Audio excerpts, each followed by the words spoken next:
നമസ്കാരം. വീണയൻ വാർത്താ ബുള്ളറ്റിനിലേക്ക് സ്വാഗതം. പ്രധാന വാർത്തകൾ നിങ്ങൾക്കായി സമർപ്പിക്കുന്നത് Spinner Pipes, manufacturers of HDPE and PVC pipes. Think irrigation, think Spinner. Rahul tiles and sanitaries, Kovilakathumpadam, Kerala ബാങ്കിന് മുൻവശം, തൃശൂർ. അടുക്കളയ്ക്ക് സൗമ്യ സുഗന്ധവും വിഭവങ്ങൾക്ക് രുചിയും. കേരളത്തിന്റെ സഹകരണ ശുദ്ധി ഗ്രീൻ മൈത്രി വെളിച്ചെണ്ണ, ഒരു പെരിങ്ങണ്ടൂർ സർവീസ് സഹകരണ ബാങ്ക് ഉൽപ്പന്നം. തമിഴ്നാട് ബോർവെൽസ്, തൃശൂർ 7560850000.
തൃശൂരിന്റെ ഉത്സവാവേശ കൊടുങ്കാറ്റിനൊപ്പം ലോകം ആഹ്ലാദ നൃത്തം ചവിട്ടി.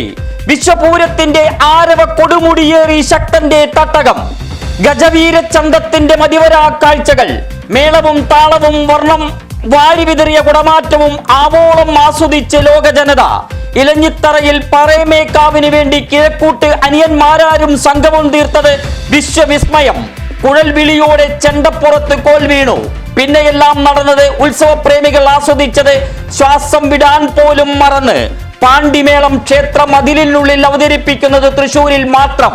മനം നിറയുന്ന ആത്മഹർഷവുമായി ശക്തന്റെ തട്ടകം വിടാൻ മടി കാണിച്ച് ജനം. ഉപചാരം ചൊല്ലിപ്പിരിയൽ ബുധനാഴ്ച. പൂരം വല്ലാത്തൊരു അനുഭവമെന്ന് ജനത. ആശംസകൾ നേർന്ന് കേന്ദ്രമന്ത്രി അമിത്ഷാ.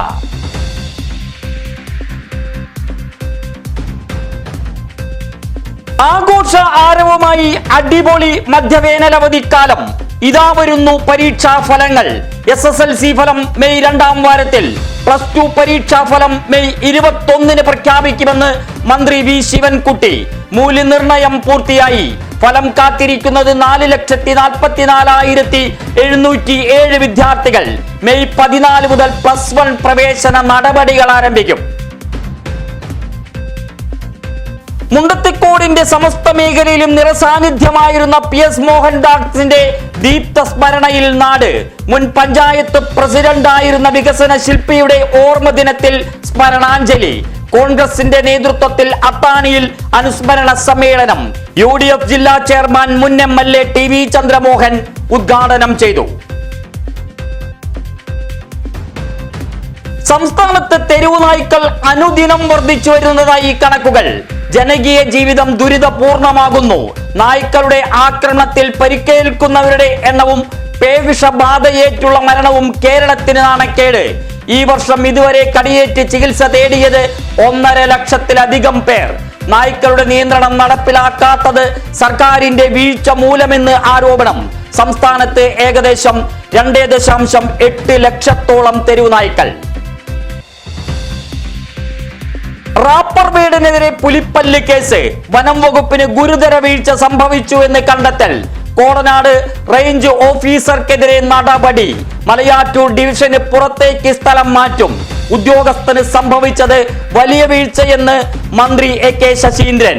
അമ്മയ്ക്കെതിരെയുള്ള പരാമർശങ്ങൾ ഒഴിവാക്കേണ്ടതായിരുന്നുവെന്നും വെളിപ്പെടുത്തൽ. വടക്കാഞ്ചേരി നഗരസഭയിലെ മങ്കര ജനവാസ മേഖലയിൽ വീണ്ടും കാട്ടാന. അട്ടിപ്പറമ്പ് വീടുകൾക്ക് സമീപം വരെ കൊമ്പനെത്തി. ജനങ്ങൾ ബഹളം വെച്ച് പടക്കം പൊട്ടിച്ച് തുരത്താൻ ശ്രമിച്ചെങ്കിലും വഴങ്ങാതെ ആന. വനപാലകരെത്തി മണിക്കൂറുകൾ നീണ്ട പരിശ്രമത്തിനൊടുവിലാണ് കൊമ്പൻ കാട് കയറിയത്. വല്ലാത്ത ഭീതിയിൽ ജനങ്ങൾ. സൗര തൂക്കുവേലി സ്ഥാപിക്കാത്തതിനെതിരെ പ്രതിഷേധം. ഇന്ത്യൻ റെയിൽവേയിലെ പ്രീമിയം ട്രെയിനായ വന്ദേ ഭാരതിനെ സാധാരണക്കാർക്ക് കൂടി പ്രാപ്യമാക്കുന്നതിന് റെയിൽവേ ടിക്കറ്റ് നിരക്കുകൾ കുത്തനെ കുറയ്ക്കാൻ ആലോചന. വന്ദേ ഭാരത് ട്രെയിൻ 1000 കിലോമീറ്റർ ഓടിക്കാൻ ചെലവ് 5 ലക്ഷം മുതൽ 8 ലക്ഷം രൂപ വരെ. ടിക്കറ്റ് നിരക്ക് കുറച്ചാൽ ടിക്കറ്റിന് വലിയ ക്ഷാമമുണ്ടാകുമെന്ന് ആശങ്ക. കുന്നംകുളം ചെമ്മണ്ണൂരിൽ വർക്ക്ഷോപ്പിൽ ഇരുചക്ര വാഹനങ്ങൾക്ക് നേരെ ആക്രമണം. നിർത്തിയിട്ടിരുന്ന 2 ബൈക്കുകളും അത്ര തന്നെ സ്കൂട്ടറുകളും തല്ലി തകർത്തു. കഴിഞ്ഞ രാത്രിയിലാണ് സംഭവം.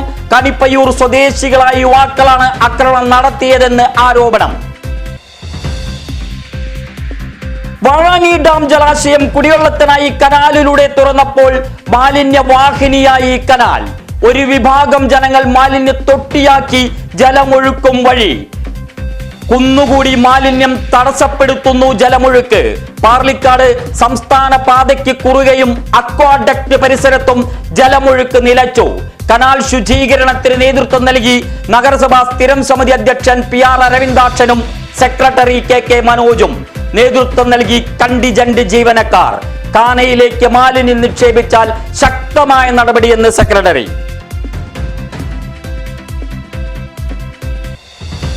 ഓട്ടുപാറ മാർക്കറ്റിനുള്ളിൽ ശരീരമാസകലം വ്രണങ്ങളുമായി തെരുവുനായ് കൂട്ടത്തിനിടയിൽ വയോധികൻ. ജീവൻ രക്ഷയൊരുക്കി മർച്ചന്റ് നേവി മുൻ ഉദ്യോഗസ്ഥൻ.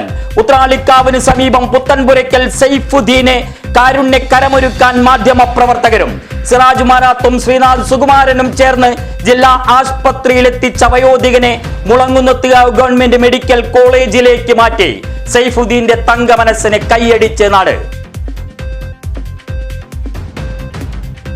കത്തോലിക്ക സഭയുടെ 267ാമത്തെ മാർപ്പാപ്പയെ കണ്ടെത്തുന്നതിനുള്ള പേപ്പൽ കോൺക്ലേവിന് ബുധനാഴ്ച തുടക്കമാകും.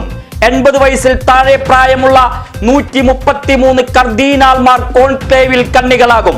ബസേലിയോസ് കത്തോലിക്ക ബാവയും ജോർജ് ജേക്കബ് കൂവക്കാടും അടക്കം ഇന്ത്യയിൽ നിന്ന് 4 കർദീനാൾമാർ. പുതിയ മാർപ്പാപ്പയ്ക്കായുള്ള കാത്തിരിപ്പിൽ ലോകം.